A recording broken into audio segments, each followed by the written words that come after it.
What's up, Pod Pals? It's your buddy Adam, and you are listening to Podcasting Business School. It's the show where I teach podcasters how to love their podcast like a hobby and build it like a business.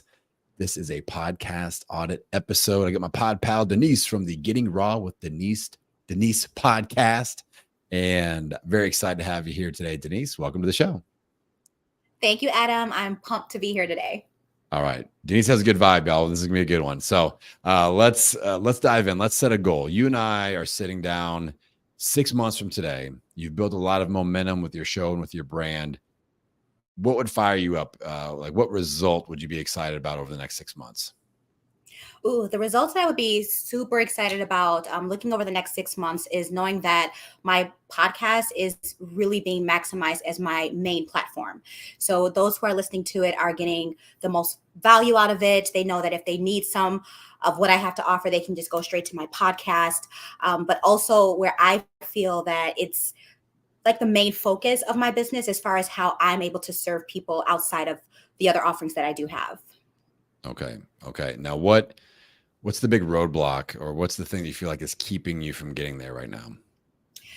So I feel like there is something I'm doing or not doing on my end where I'm not seeing growth.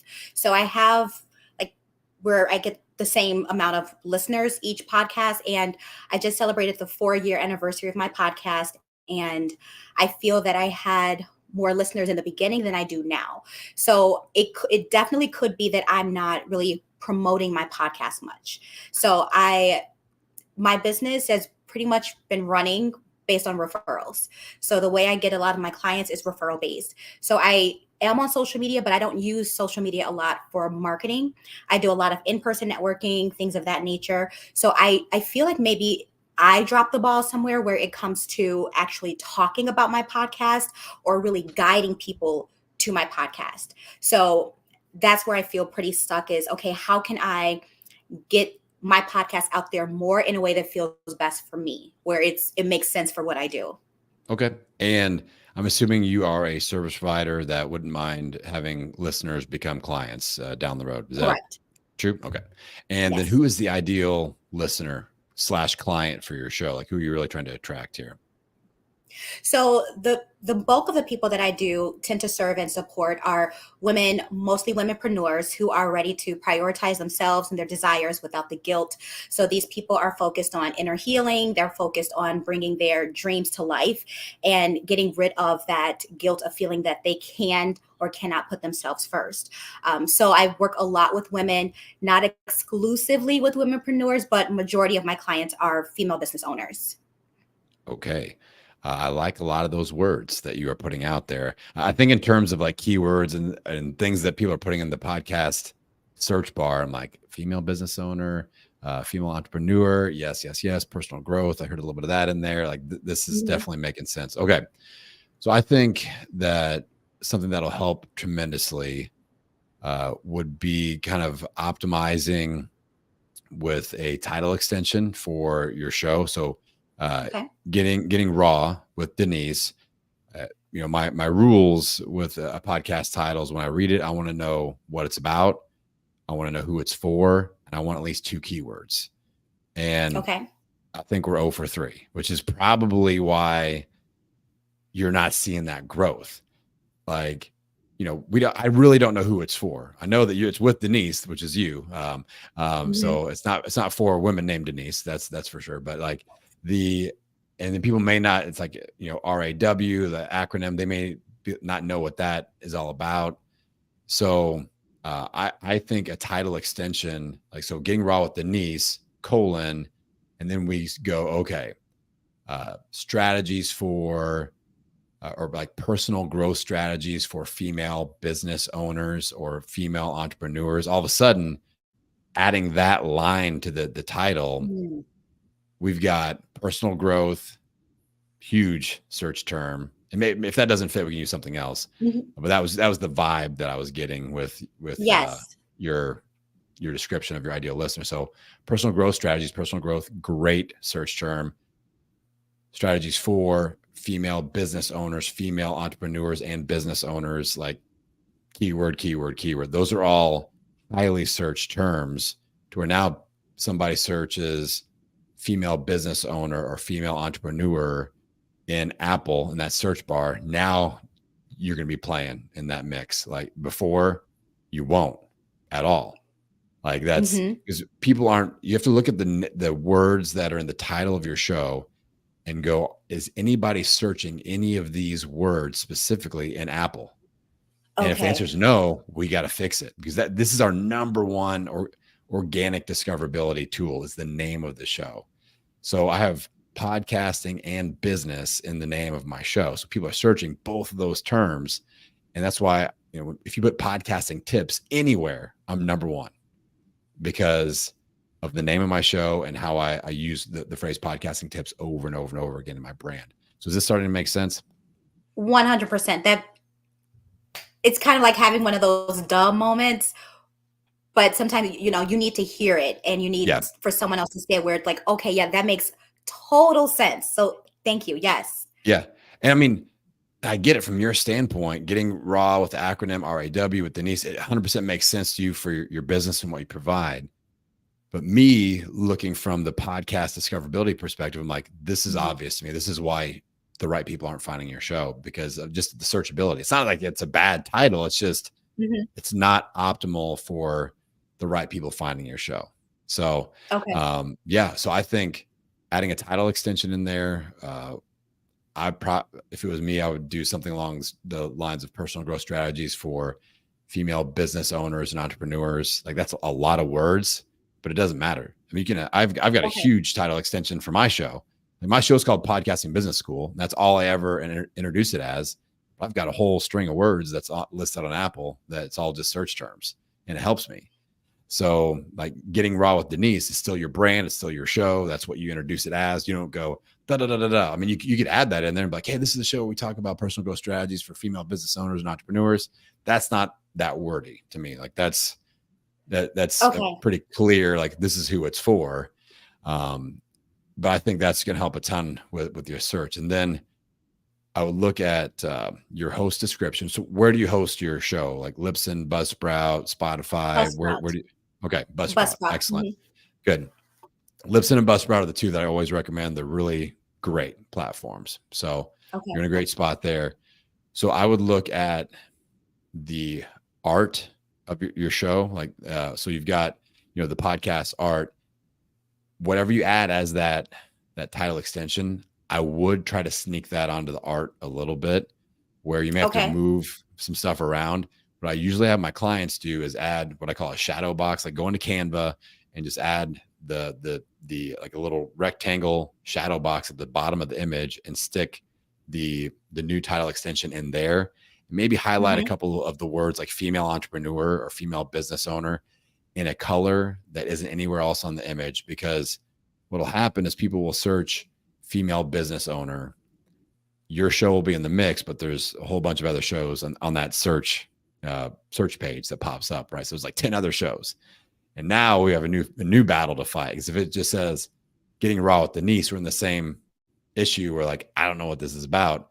But if you have tips, personal growth, you have the subtitle down there and they see female business owner highlighted in like hot pink or some other color that isn't anywhere else. It's like a fishing lure. Like, oh, that's the word that I actually put in the search bar. This show gets first dibs. That's what I'm going to click on. Because if you think back to like the last time you were looking for a show on Apple or Spotify, I guarantee you probably just picked one out of the search and didn't be like, what was that third one that I didn't Yeah. pick before?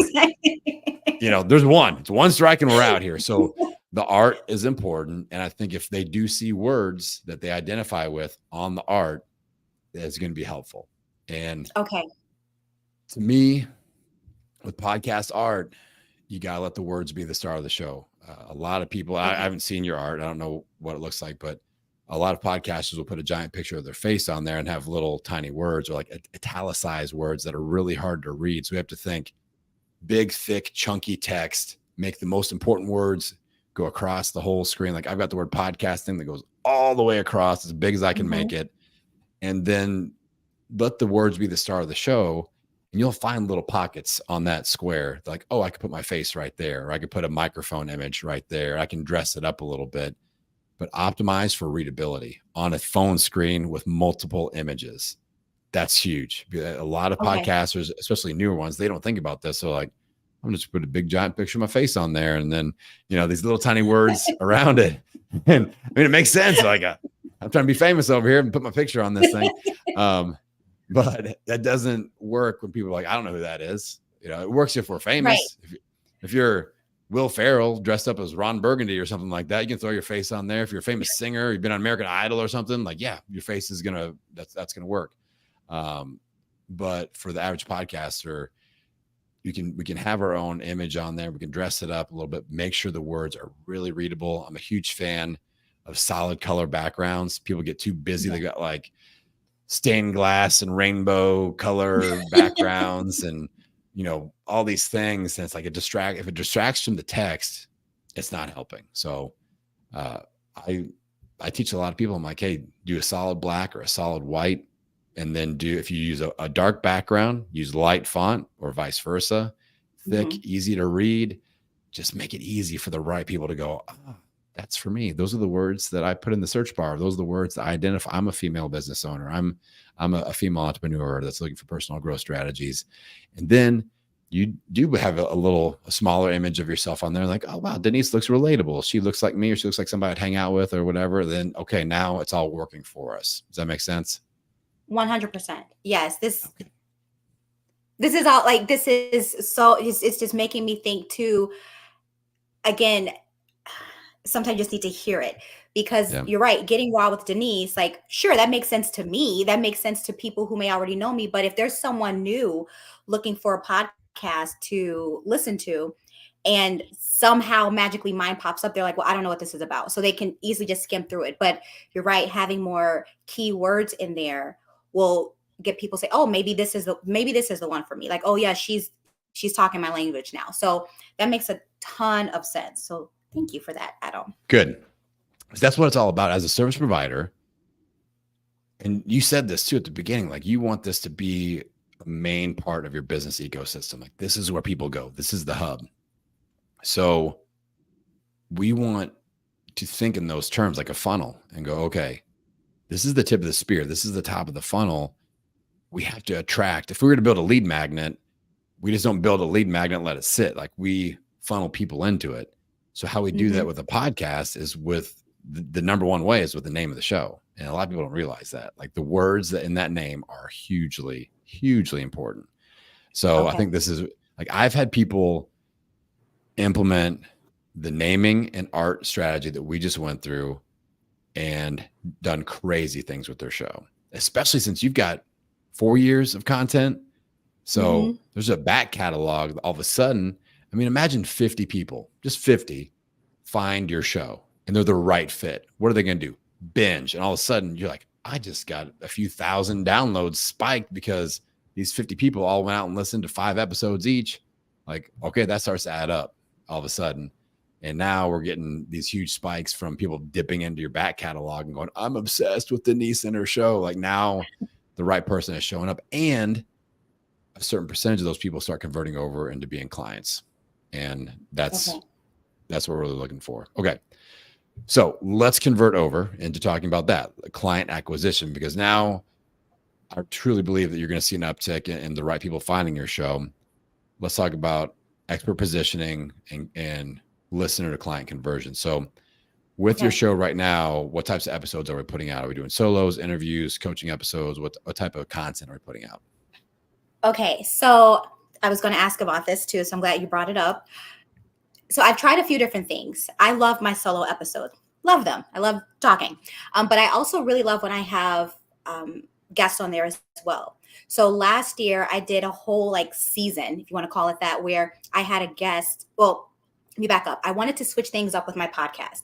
So typically my podcast episodes drop every Monday, but I wanted to just do something different. So I had it like where there were 3 episodes a week. It was a lot. Don't know if I'll do that again. But every Monday it was a solo episode. Every Wednesday was me and a guest. And then every Friday, every Friday there was just a super quick little 3 to 4 minute, just something like me to give you a tip for the day. I did enjoy that.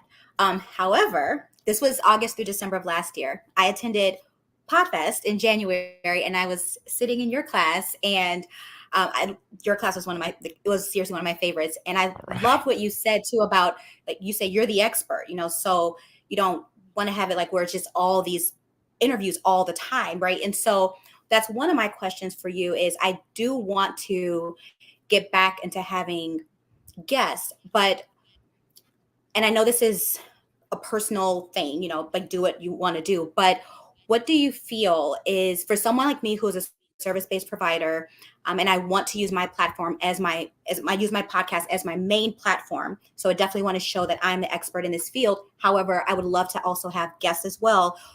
What do you feel is a good like harmony with that? As far as, all right, if there's 4 episodes a month, maybe one a month with an interview, or every blue moon I have a extra day of the week where there's a guest interview. So what would you feel is a good harmony for someone like me?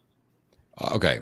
Great question. I think this is where my 2/3 content rule comes in. I'm like, if 2/3 of your episodes you are positioned as the expert, I feel good about that. So Okay. if you have a rotation of week 1 solo episode, week 2 guest, week 3 quick tip solo episode, or whatever. I mean, honestly, I think there's an opportunity for you with coaching style episodes like what we're doing here. I think there's a real opportunity that that we could look at. I mean, in your space.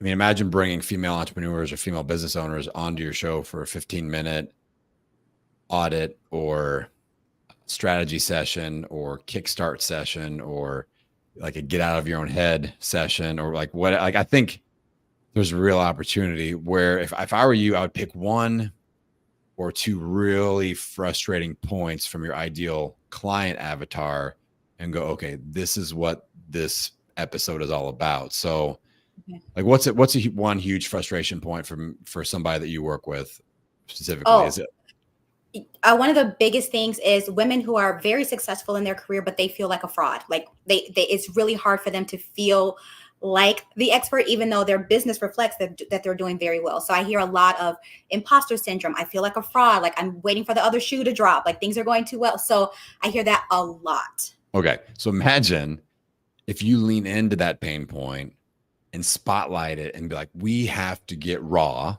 with this and real and stop hiding from it, put a spotlight on it and start working on it. So you have an imposter syndrome strategy session, an imposter syndrome, blah, blah, blah. Like, I don't know if the word audit works in that sense. It may, but like you're going to invite somebody on, they come on and it's first name basis only. You're not going to like put the video out and tag them on YouTube or anything like that. It's like, because they are going to be willing to kind of share some things and you're going to basically get them out of their own head in like a 15 to 30 minute session. And you're just focusing on that. Like we have to get out of our own heads with this imposter syndrome. Like how cool is that going to be I mean, that's so unique and that's going to make you stand out. Like as independent podcasters, this is how we compete with the great, big, famous people brands. Like you're not gonna be able to compete with Brene Brown. She's huge and she's everywhere, right? But access. People that listen to her show aren't getting access to her. People that listen to your show can get access to you and you can become the people's freaking champion. And that's how I build my legend, like at Podfest. Like I see people and, like I'm there and I'll speak and then I'm out in the hallway for 90 minutes and answering questions after I speak. And then I'm doing 6 hours of free coaching and like I'm accessible.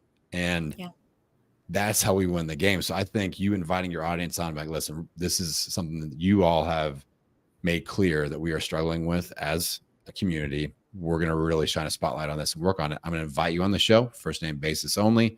Don't have to share all the details, but we're going to get to work on overcoming imposter syndrome together and with this imposter syndrome audit or whatever. So I'll stop. I'll put my brakes right there. What are we thinking? What are we thinking of like, oh, this is why I'd love to do this or why I maybe might not be able to pull this off? Any questions? Oh no, I'm feeling fired up, like seriously fired up right now because I've been knowing that I've wanted to just change things up in a way that I'm serving and supporting more, but where again, I'm elevating my podcast at the same time. And this is just what I needed to hear. So Good. I love the idea of bringing on someone and like hamming it out with them on the podcast. So that way one, those who are listening to it, like, oh my God, that's the same thing I'm going through right now. Like, yes, I needed to hear that. But also where from a business standpoint, if it's someone brand new or someone who may have just listened to me a few times here or there, like, oh wow, okay, Denise kind of knows what she's talking about. What else does she have going on? So I feel that that type of strategy works in so many ways, and I love it. Good. Absolutely love Good. that. Good. And, going back to your original question, like I could see a content cycle that's like week 1 solo episode, week 2 a strategic interview. We'll talk about that here in a second. And then week 3 coaching style episode like this, your imposter syndrome audit or whatever. And that's our 2/3 expert positioning. And like you said, a good portion, and the more that you do, the portion will increase of those coaching episode people will end up doing business with you. But then the more powerful thing is the expert positioning that you're showing inside of your podcast. Because now these new people find you and they binge listen. Like when people binge listen to my show, half the episodes are me coaching. And so they're binging and they're just seeing me coach and coach and coach and coach over and over and over again. So that when they get to the point where like I'm going to invest in my podcast or building my online business, I'm very top of mind because that's all they hear me do is just coaching and coaching and coaching. So that, once I got like 25 to 50 of this type of content on my RSS feed, I noticed just a giant jump in client acquisition where people were just finding the show, binge listening, hitting the pay button, just ready to go. And my discovery calls or sales calls, if you want to call it, weren't even that. It was just like, how do I pay you and which program should I start with? Not should we work together? It's like, when can we start? Which is Right. I like those conversations a lot more. And it's just a good fit. Like people, we vibe and they understand. They've seen me in this raw setting, unedited, just me coaching people over and over and over again. So they know whether I'm a good fit for them or not instantly, ready to go. So I think that, yes, I would lean into coaching style episodes. I think you do great with this. Keep doing your solos. The strategic interview. I want to make sure I touch on this. Okay. I really want you to think about, you've been doing this for 4 years. You're not some brand new podcaster that's scared of, I've been enough people to talk to, Well, I've been in business for over 4 years. I've just had my podcast for 4 years. Yeah. So that you're not going to run out of things to say. So we're not, that's a newbie podcast fear of like, I have to do interviews because I'm going to eventually run out of things to say. I'm like, not true. You're going to come up with plenty of things to say. So, and if you add coaching episodes, that's even another episode outlet that we can use. But with guests, you have to ask the what's in it for me factor. And that can be a variety of things. I love leveraging the guesting opportunity to connect with somebody that I want to connect with for any specific reason. So I think the last person I had on my show as a guest was back like almost 6 months ago now, which is crazy. I've had a guest on my show in 6 months. So I had a woman on named Amanda Walker, and I'm a fan of her show. She's got a show called Best Damn Coach. I'm like, man, I would love to just collaborate with her. I just want to connect. I want to hitch wagons with our brands a little bit. I know that my audience would love her. I think that if I can get in front of her audience, they would love me. And I'm like, I'm going to invite her on the show. And I just DM'd her on Instagram, voice DM, like, hey, love your show. I've got a show. Would love to have you on. Let me know if you have any questions. Here's my audience avatar. Would love to have you on. She came on the show. Eventually, she invited me on her show. I know some of my listeners have become her clients and listeners, vice versa. Same thing with me. We're in a mastermind together. We're collaborating like crazy. Like it worked out how I thought it would. And it all started with me just inviting her onto my platform as that's my easiest way to make friends and connect my brand to other brands versus me pitching. I could have pitched to be on her show, and it's a totally different scenario because we get a lot of those in our email inboxes and in our DMs. Like, I'd be the perfect guest for you. So instead of going the selfish route, I go the long play, add value first route and just show value. And she's like, you have to come on my show and talk about podcasting. I've never really done a deep dive. And then when I'm on her show, she goes, we need to record a second episode real quick. Is that okay with you? I'm like, yes, please. And then she's like, and you need to join my mastermind. I'm like, yes, please. I told him, like, anything you say, I'm an automatic yes, because I want to be connected to you and your brand. So that's what I want to look for opportunities for you. Like, what shows do you want to kind of hitch your brand wagon to? Let's invite them on strategically, make friends, or maybe it's somebody that you want to be an affiliate of, or they should be an affiliate of you, or you're going to do a virtual event and you want this person to come and speak. So you got to just get your foot in the door. Like, what's in it for you? There's got to be that there, or I wouldn't do an interview. And you're at a place where you can be like that. And I don't think it's selfish at all. It's podcasters say yes to too many interview opportunities that don't make sense for their brand.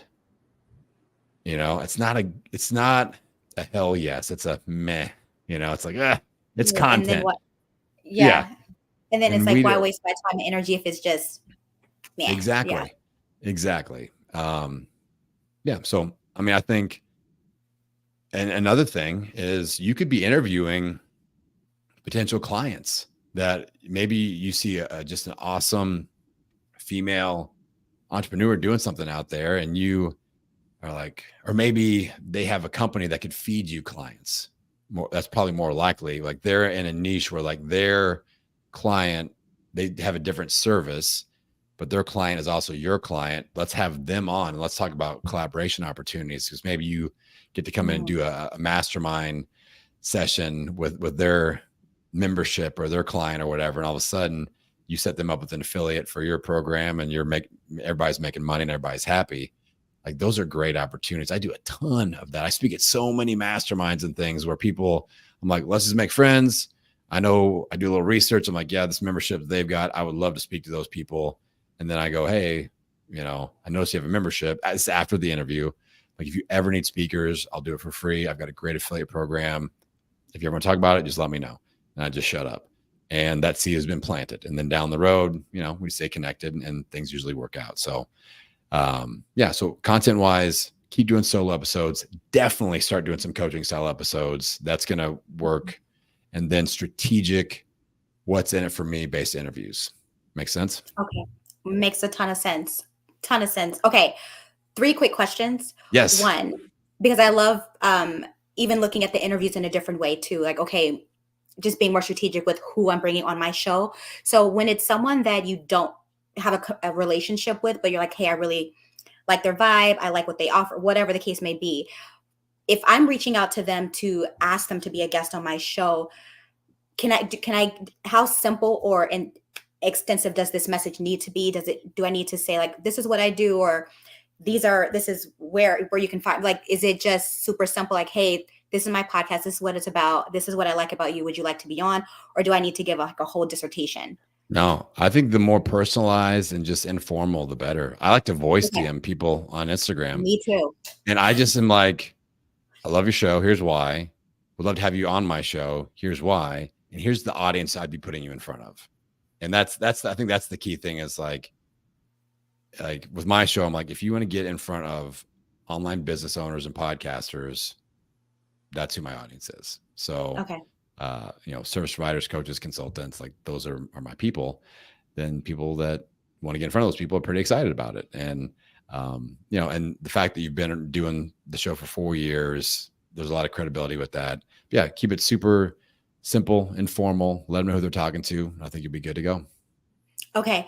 Since I am going to like immediately add an extension to my title, do I need to make this an announcement, or do I just need to does it need to be this big grand thing? Do I need to start a new season, or can it just change the title, let it be? Yeah. Just update the title and just make sure that you just put Getting Raw with Denise, and then add the title extension, but it's all in the title line. Don't use the subtitle line because that has zero power. It's not what we're looking to do. But no, the nice thing is nobody will notice. Nobody. Okay. It's not, if you were going to change the name and change the art and rename it, rebrand it, then I have a whole protocol to go through. But this is a simple title extension. I would look to update the art. I mean, I don't think that you're going to need to make an announcement about that. Maybe that might be like an Instagram story. Like, hey, updated the art. What do you guys think? And that's it, but yeah, simple. And I mean, technically you could mess with like every 90 days, you could tweak the title extension and put a different word in there. So go female business owner and go, okay, what happens if we add the word and entrepreneur in there the next 90 days? Nobody will notice except for the algorithm, which is what we want to happen. Okay, beautiful. Okay, my last quick question, and if you cannot answer it, it's totally fine. I've been wanting to start a second podcast that is completely different from this podcast, and it's specifically for people who have lost a sibling. What are your thoughts on starting a second podcast that has nothing to do with your business, if your main podcast is related to your business? Well, I think it's fine. I think you can have as many podcasts as you want. You just have to dive into the why. It sounds like you got a pretty solid why I around do. that. And I just tell people, like, how's your show going to serve you? And it doesn't always have to be about building a business. Like, that's what my Right. show's about. But I'm not saying like Mhm. all the podcasts are dumb. Like, that's not, that's not a thing. Like, podcasting is art. It's like painting, it's like writing, it's like blogging, it's like journaling, it's like singing. Podcasting is a creative outlet. So if that is something that would feel creative and good to you and therapeutic, and you're helping and connecting and you get that out of it, there doesn't have to be any business side of things at all. And it's something that, if it's special to you and that why is there and you're getting that reward back from it, I say go for it. Like, I don't see any problem with that at all. I'm not hating on that one bit at all. As long as you're happy doing it and you feel fulfilled and nourished by it, 100% go for it. Okay. Thank you. This has been extremely helpful. Good. I'm ready to I purposely did not schedule any calls for this week because I knew after we had this conversation, I would be in like planning mode. Like, okay, let's get this Implementation going. mode. Now, Yes. when you create this new show, remember my 3 rules. When I read the title, I want to know what it's about, I want to know who it's for, and I want at least 2 searchable words in that name of what they're going in that'll help you tremendously, and you'll be able to reach out and help more people. All right. Speaking of reaching out, what if people want to reach out to you and get connected or listen to your show or check out your website, follow you on social? Where do people need to go and connect with you there, Denise? You can find most of all my goodies on my website, which is denisemarsh.net. And Denise Marsh, MARSH.net. And that's where you can find most of my goodies. My podcast is on all podcast platforms, Getting R.A.W with Denise, soon to be an extension to that title. Yeah. And you can also find me on Instagram, Denise Marsh _. All right, Pod Pals, get out there and support Denise and her show. If you all want to come on for a podcast audit, it's super simple. My summer schedule is filling up. I've got a lot of sports camp traveling and things eating up my schedule. So there's minimal opportunity. So go grab a spot while you can. Just head over to the main website, www.podcastingbusiness.school. Click on the freebie button. You'll see it right there, the podcast audit. Click on it, get on the calendar. And you can be just like Denise. And with that, Pod Pals, appreciate you tuning in. Once again, I'm going to send you out into the world wishing you health, happiness, and many downloads. We'll see you next time.